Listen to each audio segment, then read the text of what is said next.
Mesdames, Messieurs, bonsoir. Merci de préférer la télévision nationale. Au sommaire de cette édition, Simandou 2040, réception des locomotives et wagons du Compagnie du Transguinéen. Une cérémonie présidée par le chef de l'État général Mamadi Doumbouya. Un train symbole concret du progrès intégré, mines et infrastructures de Simandou. En Côte d'Ivoire, la Guinée participe aussi à la 13e édition de la CGC Academy 2025 où autorités, politiques, entrepreneurs et experts échangent autour de la dynamisation des économies africaines. Le 28 septembre 1958, la Guinée a opté pour son indépendance en votant non au référendum, un choix pour une souveraineté assumée qui a impacté plusieurs autres pays sur le continent. C'est tout pour les titres. Une fois encore, bonsoir et bienvenue dans ce journal. Réception des premières locomotives et wagons de la Compagnie du Transguinéen CTG hier 28 septembre 2025, au moment où la nation commémore le référendum fondateur de 1958. Jour de mémoire et de souveraineté, ce jour devient désormais celui d'une conquête économique. Tenez, sous une pluie battante, témoin et bénédiction de l'instant que le chef de l'État a présidé la cérémonie, symbole concret du projet intégré mines et infrastructures de Simandou. Ce moment consacre aussi la transformation d'un rêve en réalité et ouvre la voie à une Guinée qui ne veut plus seulement extraire, mais transformer et prospérer. Reportage Fatoumata Koroma, David Silla. De rêve à réalité, ce 28 septembre 2025 restera gravé dans l'histoire de la Guinée. En ce jour symbolique où la nation commémore le référendum du 28 septembre 1958, acte fondateur de sa souveraineté politique, une autre page s'écrit pour notre souveraineté économique, celle de l'entrée en service des premières locomotives et wagons de la Compagnie du Transguinéen CTG dans le cadre de l'élaboration du méga-projet intégré mines-infrastructures de Simandou. Dans une atmosphère solennelle, sous une pluie battante comme pour bénir l'instant, le chef de l'État en compagnie de son épouse a présidé la cérémonie de réception aux côtés des membres du comité stratégique et des partenaires industriels. Un moment fort qui rappelle ces mots du 18 mars 2023 lors de la relance du projet. Vous aurez ma bénédiction pour vous accompagner dans ces projets-là, mais sachez quand même qu'on aura l'œil sur vous. Et pour nous, ce projet se fera correctement. On ne bâclera pas le projet-là. Je le redis ici encore, Simandou c'est un bijou pour nous. Et puis on ne bradera pas Simandou. Simandou, ça va se faire comme on l'a dit dans le contrat. Si ce n'est pas fait, je reprendrai Simandou. Aujourd'hui, la promesse prend forme. Ces locomotives et wagons sont les symboles d'une Guinée qui avance, d'une Guinée qui transforme ses rêves en actions concrètes. Monsieur le Président, chef de l'État, l'ensemble des partenaires industriels me charge de vous dire merci pour l'accompagnement dans la concrétisation de ce projet important, non seulement pour la Guinée, mais pour le monde entier, à cause du rôle stratégique que la Guinée va jouer sur les marchés miniers dans le monde. Nous pouvons vous rassurer qu'à notre niveau, à la CTG, nous sommes en train de travailler ensemble pour préparer une exploitation efficace de notre transguinéen qui va non seulement permettre de drainer les ressources du Simandou, mais aussi et surtout de contribuer à la transformation économique de la Guinée, conformément à votre vision de Simandou 2040. Le président du comité stratégique de Simandou, Djiba Diakité, également ministre directeur de cabinet de la présidence émue, a rappelé que ce 28 septembre marque un cap historique. La Guinée s'inspire de son passé pour bâtir son avenir avec tous ses fils et filles. Un avenir où ces locomotives transporteront d'ici 2 ans plus de 120 millions de tonnes de minerais de fer. Aujourd'hui, le 28 septembre 2025, nous écrivons une nouvelle page de l'histoire de la Guinée. Un 28 septembre sous une pluie abondante qui marque le symbole d'un pont vers la prospérité. La réception sur le sol de nos ancêtres des premières locomotives de la compagnie du transguinéenne CTG, notre co-entreprise, notre maison commune, avec les partenaires industriels, BAO, le géant chinois de l'acier, WCS, Winning Consortium Simandou, Rio Tinto et son partenaire stratégique, Chinalco. Cette réception, c'est un symbole fort. Le symbole d'une Guinée qui diversifie et accélère sa transformation structurelle de son économie.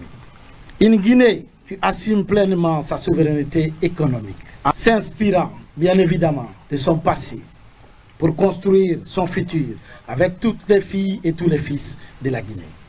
Une Guinée qui avance sur les rails solides, guidée par le leadership fort, la détermination, la clairvoyance, la vision du président de la République, son Excellence général Mamadi Doumbouya. Au nom de tous les membres du comité stratégique de Simandou, ces locomotives que nous accueillons aujourd'hui annoncent une transformation profonde. Bientôt, le Transguinéen sur les 2 prochaines années transportera environ 120 millions de tonnes de minerais. De Kerewane, les blocs 1 et 2, affectés à Bao et son partenaire Winning. À Beila, le bloc 3 et 4, qui sont affectés à Rio Tinto et son partenaire Chinalco. Ce Transguinéen traversera toutes les régions de la Guinée forestière, en passant par la Moyenne Guinée, traverser la Haute-Guinée jusqu'à la Basse-Guinée au port de Mourbaïa. Mais au-delà du transport, l'ambition est claire. Transformer le minerai sur place, favoriser le contenu local, créer des emplois et bâtir une prospérité partagée. La Guinée ne veut plus être seulement riche de son sous-sol. Elle veut être riche de sa capacité à transformer ses ressources. Et déjà, une annonce forte. Le premier train sifflera avant la fin de l'année 2025. Chaque train sera composé de 2 locomotives et 100 wagons, soit 50 wagons par locomotive. Chaque wagon mesure entre 18 et 25 mètres. Au total, la flotte comptera 143 locomotives et plus de 7000 wagons. Un projet ferroviaire unique en Afrique qui place la Guinée sur les rails de la souveraineté économique et industrielle. La convention de co-développement que vous nous avez orientée stratégiquement est très claire. Il faut faire de la transformation locale du minerai de Simandou une priorité absolue. Il ne s'agit pas seulement d'exporter les minéraux, mais de mettre au cœur de nos stratégies la transformation du minerai sur le sol guinéen. Dans une logique économique gagnant-gagnant, pour accroître la chaîne de valeur en République de Guinée, soit à peu près 2 ans, les études complètes de construction d'une raffinerie doivent être clairement achevées pour construire la série en République de Guinée. Ceci sont les orientations stratégiques que vous nous avez données. Le strict respect du contenu local du projet Simandou, avec les objectifs clairs, donner la priorité d'emploi aux Guinéens, donner la priorité des offres d'opportunités aux entreprises à capitaux guinéens. Le 3e objectif clair que vous nous avez donné sur le contenu local, c'est de former les Guinéens pour anticiper une meilleure transformation de compétences et de technologies à travers une initiative phare, Simandou Academy. Avec votre vision du programme Simandou 2040, nous voulons plus exporter des matières grises que des minéraux. C'est l'engagement que nous prenons à travers votre initiative Simandou Academy. Exporter plus de matières grises que de matières premières. Avec les orientations stratégiques, la Guinée ne veut plus être seulement un pays riche en ressources, mais un pays qui transforme sa richesse en prospérité partagée. Aujourd'hui, nous prouvons par les actes tangibles, avec méthode, une intelligence collective, d'une orientation stratégique donnée au comité stratégique de Simandou. Sous votre clairvoyance, Excellence, Monsieur le Président, le comité stratégique de Simandou peut clairement affirmer aujourd'hui 1. Trouver la méthode, la clé de voûte pour lancer le projet Simandou en mutualisant les coûts et les risques du co-développement dans l'intérêt de toutes les parties prenantes depuis l'accord cadre signé le 25 mars 2022. C'est fait. Monsieur le Président, vous avez dit attendons que le premier train siffle. Nous pouvons vous dire aujourd'hui que clairement les négociations que nous avons menées vont nous permettre de risquer le projet et vous garantir que le premier train circulera d'ici la fin de cette année. Ça aussi, c'est fait. Sécuriser la construction de plus de 650 km de chemin de fer en double voie, permettre de positionner ce chemin de fer comme la colonne vertébrale de notre économie nationale. C'est fait. Obtenir la notation souveraine ouvrant l'accès aux financements internationaux de la République de Guinée. C'est fait, Excellence, Monsieur le Président. Réévaluer le PIB de la Guinée, confirmant notre place parmi les premières économies francophones de la sous-région. C'est fait. Nous avons remis la maison en ordre. Chaque franc investi doit désormais produire 1 kilomètre, un emploi, une école, un service public, au final, un bien-être tangible pour notre peuple. L'approche du 2 octobre, nous avons renforcé clairement notre conviction que la liberté politique conquise en 1958 n'a pas de sens si elle ne s'accompagne pas d'une liberté économique. La liberté de produire, de transformer, de transporter, de vendre dans la dignité au service exclusif du peuple souverain de Guinée. Les partenaires industriels unanimes saluent cette étape majeure tout en félicitant un pays qui progresse vers l'ordre constitutionnel, qui renforce sa stabilité politique et qui affirme sa souveraineté économique. Une souveraineté reconnue et confortée par la récente notation internationale B+, avec perspective stable, et par le classement de la Guinée au rang de deuxième économie de l'Afrique de l'Ouest francophone.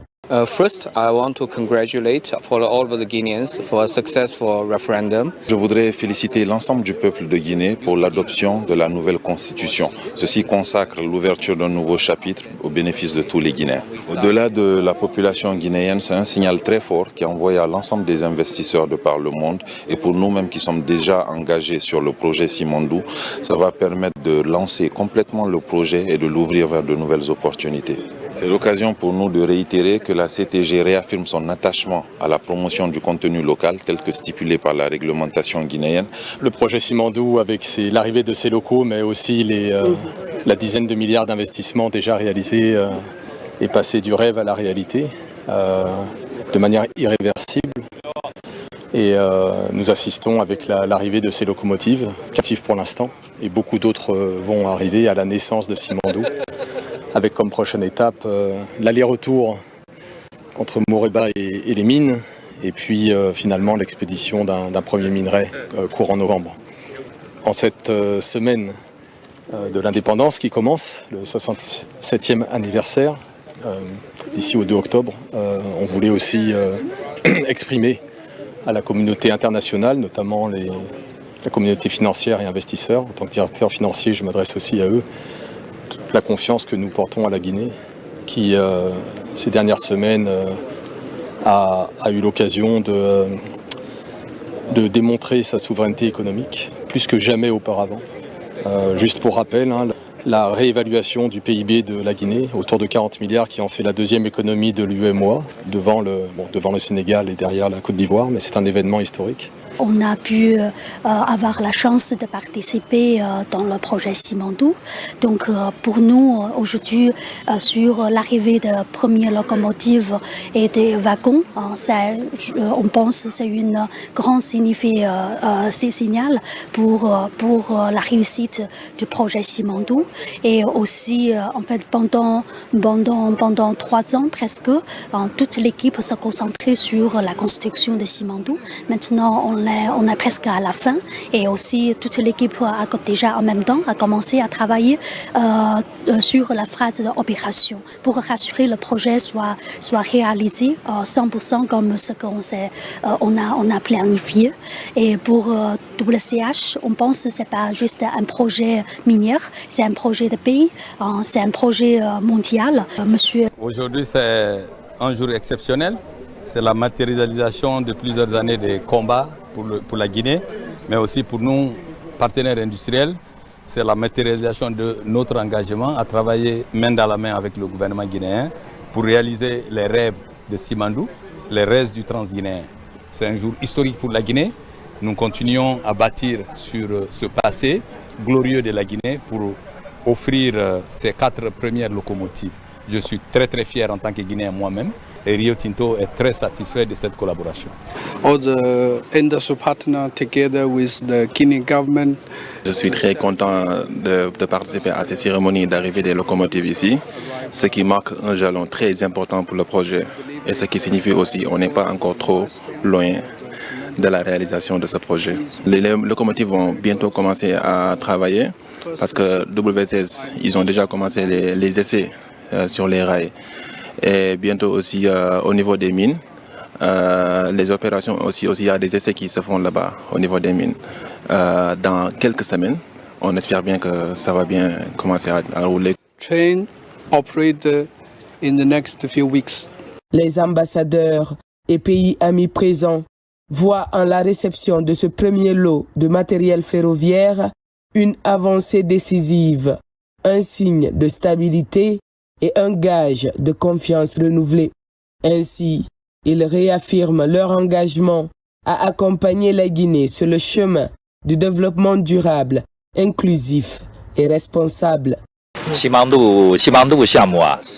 Le projet Simandou, c'est un méga projet pour la Guinée. C'est aussi un succès pour les coopérations multi-partenaires. Parce que dans ce projet, il y a des compagnies chinoises, américaines et anglo-saxonnes. Tout ça, ça prouve une coopération internationale en Guinée.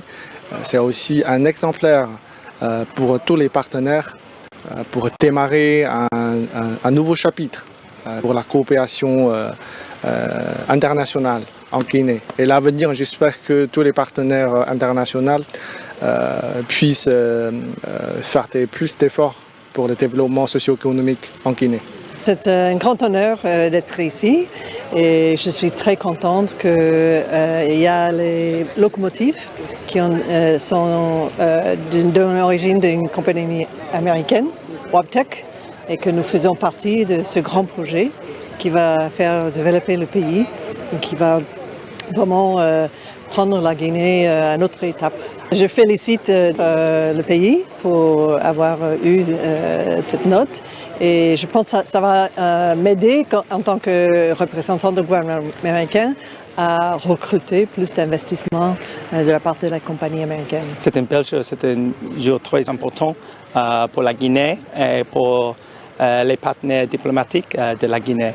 Le Royaume-Uni est un partenaire important économique. Les entreprises comme Rio Tinto, Chinalco, Winning Consortium et partout la compagnie transguinéenne ont collaboré très efficacement pour attendre ce jour. C'est un jour très important.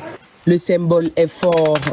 La première locomotive porte le nom de Koma, village natal du chef de l'État, comme pour signifier la reconnaissance d'un peuple à celui qui incarne cette vision patriotique.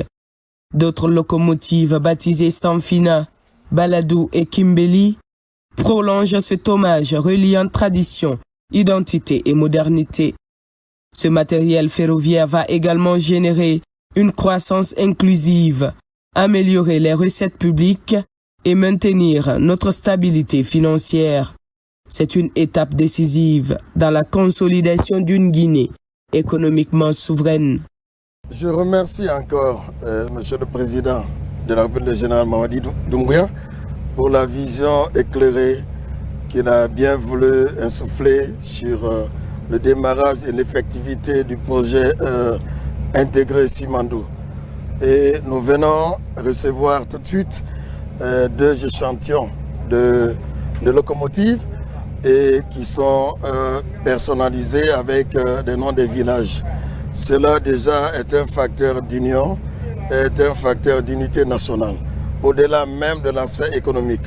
Et donc cela prouve à suffisance que la vision du président est une vision de refondation, une vision d'unité, une vision de concorde et une vision transformatrice de l'économie guinéenne. C'est un projet qui a tenu compte de la diversification mondiale pour prendre le meilleur produit de chaque pays pour pouvoir concevoir un projet qui sera un projet long terme qui est en ligne avec le programme Simandou 2040 et au-delà de Simandou 2040 parce que ces mines seront en exploitation pour au moins un siècle et ces minerais seront transformés en Guinée conformément aux accords pour faire de l'acier, 500 000 tonnes par an ou des pellets. Le pays vient d'avoir la notation des grandes agences de notation internationale Standard & Poor's, S&P, avec une note B+, avec perspective stable. Ça veut dire que les investisseurs internationaux se projettent sur la Guinée sur le long terme et ce qui nous permettra d'aller lever des capitaux sur le marché financier pour investir sur le développement de la Guinée qui est sous le leadership du président de la République a un avenir radieux. Ainsi, au moment où la Guinée s'achemine vers la célébration de son 67e anniversaire d'indépendance, elle célèbre aussi une autre victoire, celle de son indépendance économique. Une étape franchie grâce à une vision claire, un leadership fort et la détermination d'un homme, le président Mamadi Doumbouya. Le Simandou n'est plus un rêve lointain, c'est désormais une réalité qui s'écrit jour après jour, rail après rail, dans le grand livre de l'histoire guinéenne. Toujours dans l'actualité, ouverture ce matin à Barcelone, c'est en Espagne du Forum mondial sur la culture. Ce sommet international est une occasion de réfléchir et de proposer des solutions aux questions d'importance mondiale telles que la paix, l'éducation, la connaissance, les droits de l'homme et la diversité culturelle. La Guinée est représentée à ce rendez-vous culturel universel par une forte délégation du ministère de la Culture. Reportage Mohamed Souma Amadou Touré. Après Mexico en 2022, l'Organisation des Nations Unies pour l'éducation, la science et la culture UNESCO a choisi Barcelone en Espagne pour la tenue de la conférence mondiale sur les politiques culturelles et le développement durable dans la culture. Pour sa part, la République de Guinée a souscrit à 2 thématiques majeures, culture et éducation, et également la culture comme vecteur de paix.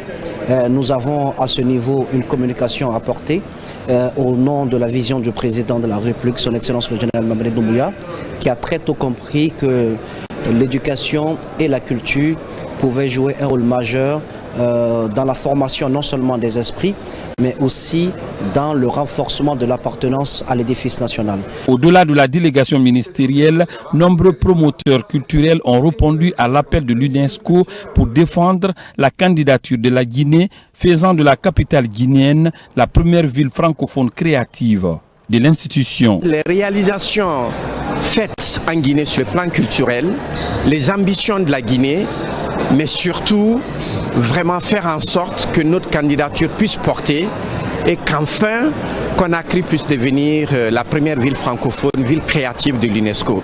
Avant le passage du chef de la délégation guinéenne à ce sommet de Barcelone pour son discours demain, le ministre Moussa Moïse Silla a eu, en marge de cette ouverture des travaux, des entretiens avec les délégations venues du Mali, de l'Inde et de l'Azerbaïdjan dans le cadre du renforcement des liens de coopération entre ces trois pays et la Guinée dans le domaine culturel et artistique. Et puis ce décret qui vient de nous parvenir, décret D 2025-0179 PRG-SGG, portant promulgation de la loi ordinaire L 2025-021 CNT du 27 août 2025. Le président de la République, vu la Constitution, décrète. Article 1er.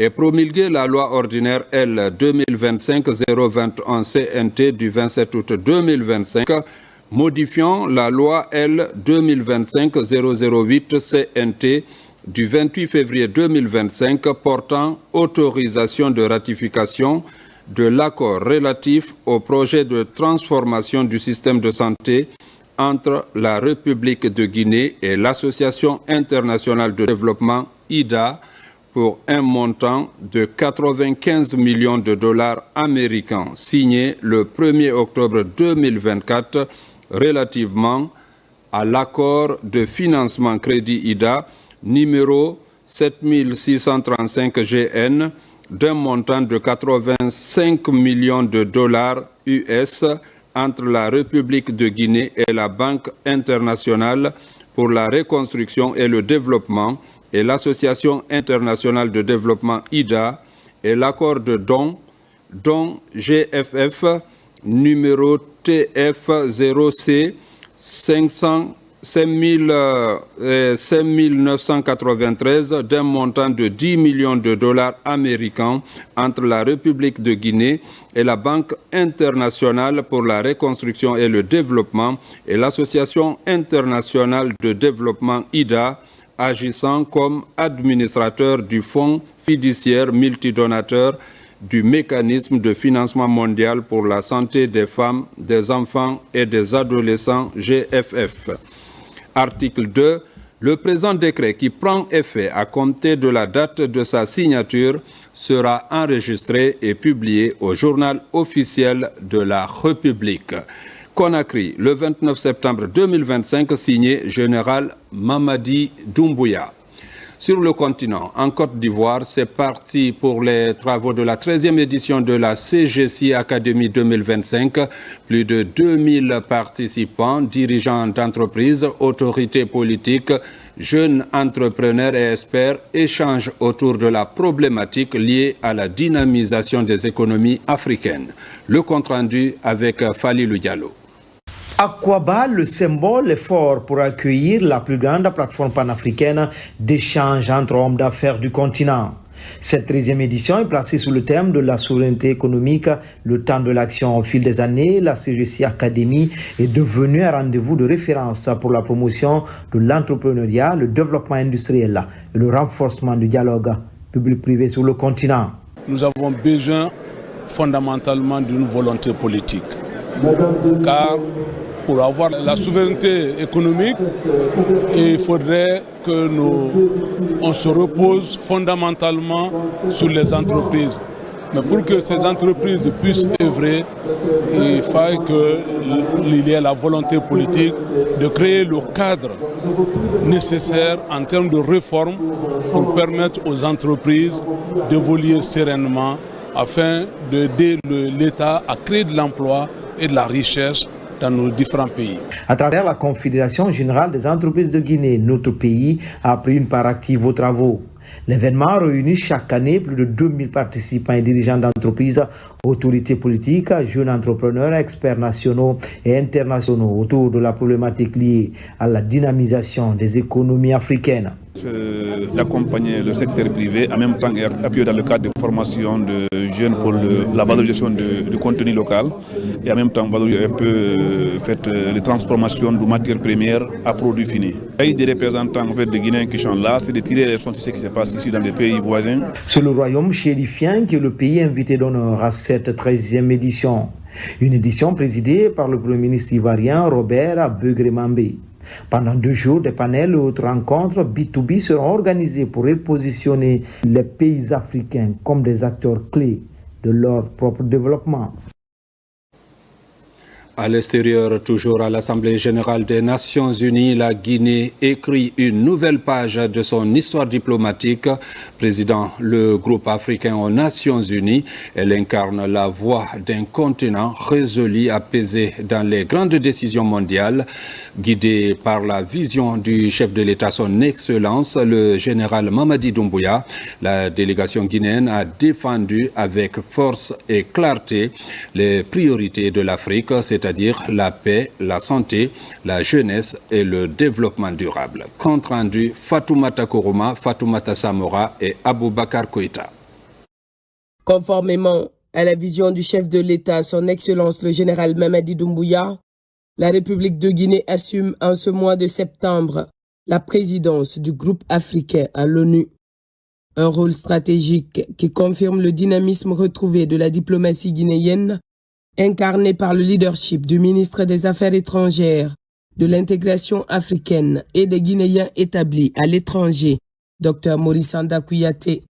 C'est dans ce cadre que l'émissaire du président de la République, le ministre secrétaire général de la présidence, le général Amara Kamara, a porté la voix du groupe africain lors de la réunion de haut niveau sur l'élimination totale des armes nucléaires.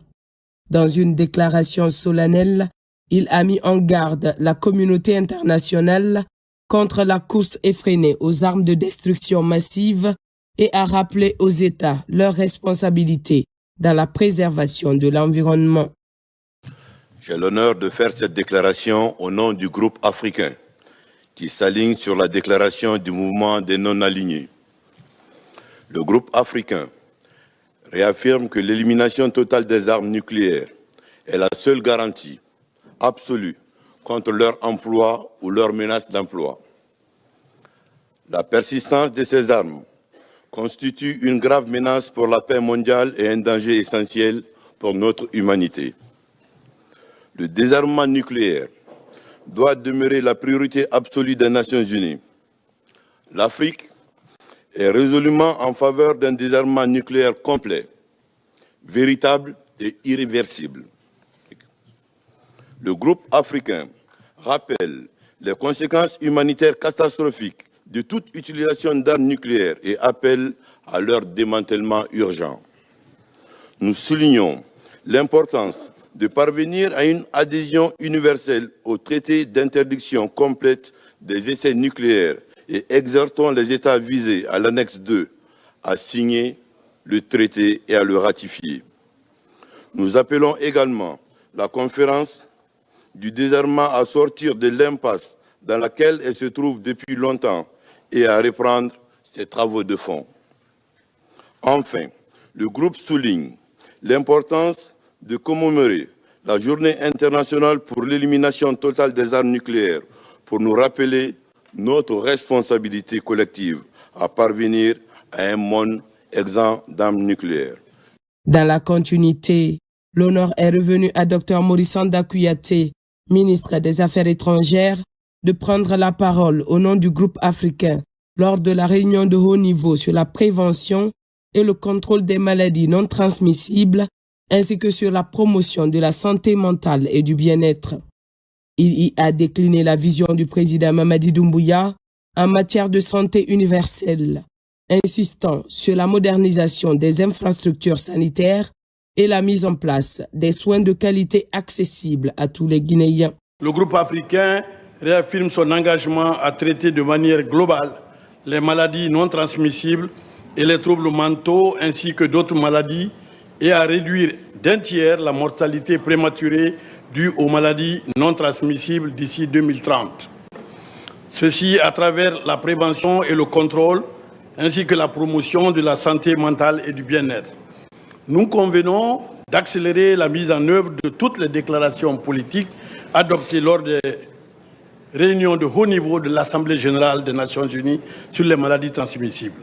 L'Afrique reste aux prises avec la pandémie du VIH-Sida, les maladies tropicales négligées et la résistance aux antimicrobiens. Il est donc impérieux pour l'Afrique de renforcer la résilience mondiale face aux chocs mondiaux, parallèlement à ces maladies et aux futures pandémies et situations d'urgence.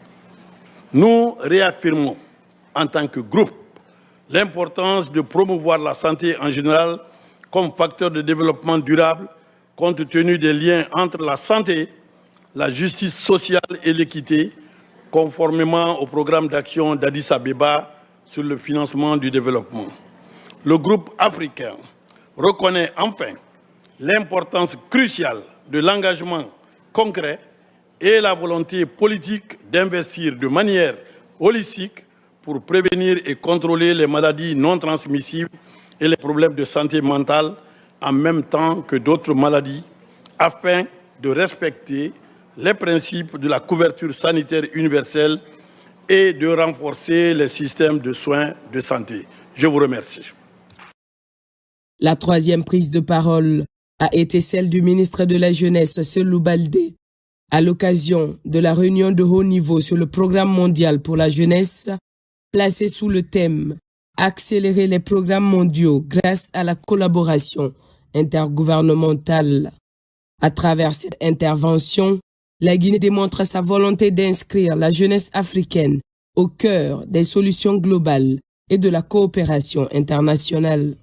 Le groupe africain est conscient que plus de la moitié de la population africaine est jeune. Il reconnaît que la viabilité de la jeunesse dépend de notre capacité à relever de nombreux défis. Le groupe est conscient du rôle central de la jeunesse et continue de promouvoir les questions relatives à la jeunesse dans le programme de développement du continent.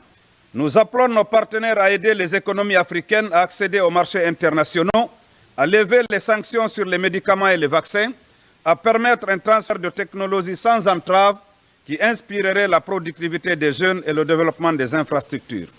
Durant cette 80e session ordinaire de l'Assemblée générale des Nations unies, la Guinée s'est ainsi imposée au devant de la scène diplomatique mondiale, tant par la qualité des prises de parole que par le niveau élevé de sa représentation et la densité des rencontres bilatérales stratégiques. Assurer la présidence du groupe africain, l'un des plus influents au sein des Nations unies, et porter la voix de tout un continent à la tribune internationale constitue un symbole fort. C'est le reflet du leadership affirmé et de la vision stratégique du président de la République, son Excellence le général Mamadi Doumbouya, une vision que la délégation guinéenne conduite par le ministre secrétaire général de la présidence, le général Amara Camara, a su défendre avec éclat sur le toit de la diplomatie mondiale. Place à présent à la semaine de l'indépendance pour parler du nom historique de la Guinée, une décision qui a eu des répercussions sur les autres pays africains. Le choix assumé des Guinéens a suscité de nombreuses réactions. Plusieurs peuples de la sous-région ont alors exigé leur liberté. Comment tout cela s'est passé? Notre équipe de reportage a rencontré des témoins des faits. Alpha Isiagaba et Alseni Camara signent ce reportage. Vendredi 29 septembre 1958, 24 heures après le nom historique, le ciel ne s'était pas abattu sur Conakry. Ahmed Sékou Touré et ses compagnons ont tenu bon face aux restrictions imposées par l'administration coloniale. À l'époque, et l'âge entaché Condé n'avait que 17 ans.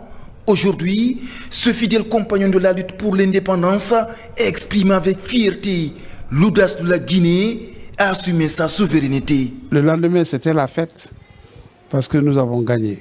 C'était notre choix. Nous avons assumé notre choix. Alors, toute la Guinée a voté non. Non à l'esclavage, non à la soumission, non à l'ignorance. Alors tout le monde était fier, tous les Guinéens. Il n'y a pas de mouvement contraire. C'est-à-dire, la Guinée était unie comme un seul homme. Nous avons tué nos divergences internes. Ceux qui n'étaient même pas PDG ont voté non. Le nom guinéen a eu des répercussions bien au-delà de ses frontières. Inspiré par cet acte de bravoure, plusieurs peuples africains ont à leur tour exigé l'indépendance à leur puissance coloniale. Nous sommes alors dans les années 1960, la décennie des indépendances. La Guinée devient un exemple à suivre. Le nom de la Guinée a suscité une prise de conscience dans les autres pays africains. Mais le seul pays indépendant en Afrique, en réalité, c'est la Guinée. Aujourd'hui, nous gérons notre économie, nous gérons notre monnaie. Nous avons notre propre monnaie. Ce qui est un signe de notre liberté vraie. Nos avoirs ne sont pas domiciliés au Trésor français. C'est ici à la Banque centrale. La Guinée, on avait combien d'avions? Tu pouvais faire le tour de la Guinée en une seule journée. Mais Air Guinée était là. Il peut faire, le même jour, tu peux aller à Zérékouré, Labé, Mazanta, Sigiri, Farana, un peu partout, Kankan. Plus de 6 décennies plus tard, le nom reste pleinement assumé, tout comme la souveraineté nationale. Et l'âge Anta Cheikh Condé, à l'instar de nombreux autres compagnons de l'indépendance, s'est dit fier d'avoir combattu aux côtés du président Ahmed Sékou Touré. Le président Sékou Touré était un homme juste. Je vous le jure devant Dieu et devant les hommes. Je l'assume.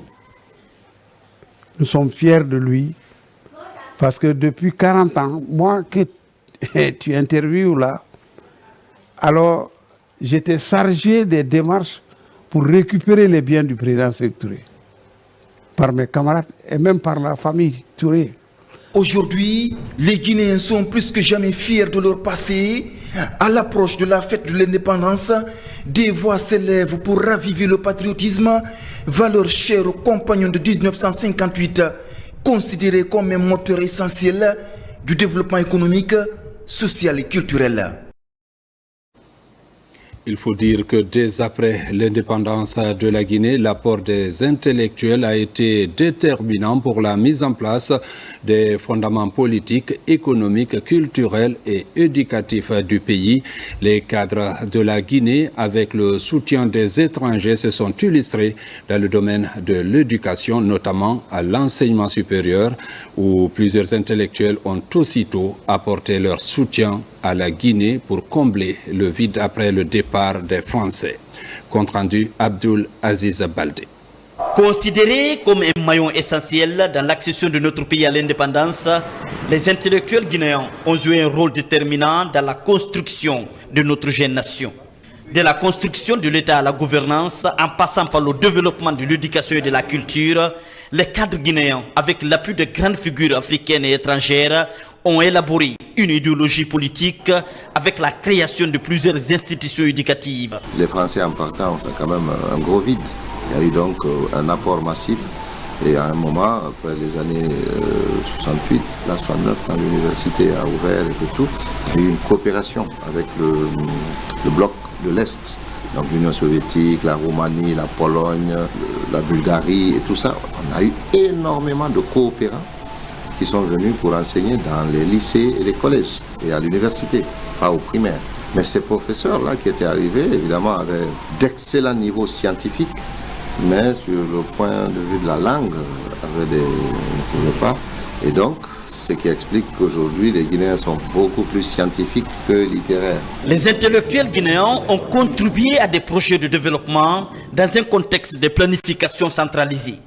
Aujourd'hui à la retraite, Dr Gilbert Ifounou a servi la Guinée avec fierté et retient de notre pays l'image d'un symbole de résistance. Les grands intellectuels à travers le monde ont dit cette jeune indépendance, il faut qu'on la soutienne. Vous aviez des Sénégalais, des Ivoiriens, des Nigériens, les intellectuels en Afrique n'ont pas lâché la Guinée. Particulièrement, vous avez le Togo qui a envoyé 19 instituteurs pour faire la relève dans les écoles. Moi, j'ai eu la chance d'avoir un Togolais au CM2, CM1, CM2, c'est lui qui nous a préparés pour aller au CEP. Donc, c'est les circonstances de l'accession de la Guinée à l'indépendance qui ont motivé ces intellectuels à ne pas abandonner la Guinée à elle seule. La production littéraire, artistique et scientifique a été souvent utilisée pour promouvoir l'idéologie révolutionnaire, mais aussi pour défendre l'identité nationale. Puisque la Guinée n'avait pas de cadre de haut niveau, tout de suite, elle a pris l'initiative de construire l'Institut Polytechnique Gamal Abdel Nasser. À l'époque, on ne l'avait pas appelé Gamal Abdel Nasser, on avait dit IPC, Institut Polytechnique de Conakry. Les tout premiers sortants de cette université sont les cadres de haut niveau. Les intellectuels de par le monde sont venus au secours de la jeune République, comme pour dire, nous venons vous essuyer les larmes, ne vous en faites pas, nous allons vous accompagner. Parce que la plupart de ces cadres-là aussi avaient des difficultés avec les régimes de leur pays. À la fois, ils étaient des réfugiés en Guinée, mais en même temps, il y avait la prestation de ceux qui savaient faire. Malgré leur rôle crucial, l'action des intellectuels a été marquée par quelques difficultés, mais jamais entraîné un relâchement. Aujourd'hui, leur contribution à l'identité guinéenne reste fondamentale pour le développement socio-culturel de notre pays. Religion, les fidèles chrétiens évangéliques de Guinée poursuivent leur pèlerinage en Terre Sainte. Après Jérusalem, ils ont posé leurs pas sur deux lieux emblématiques de la Bible, Bethléem, le berceau de Jésus-Christ, et le site archéologique du palais du roi Ézéchias. David Yombuno est notre envoyé spécial à Jérusalem. Suivez. À Bethléem, en territoire palestinien, les pèlerins guinéens se sont recueillis dans une église évangélique, victime aujourd'hui des persécutions.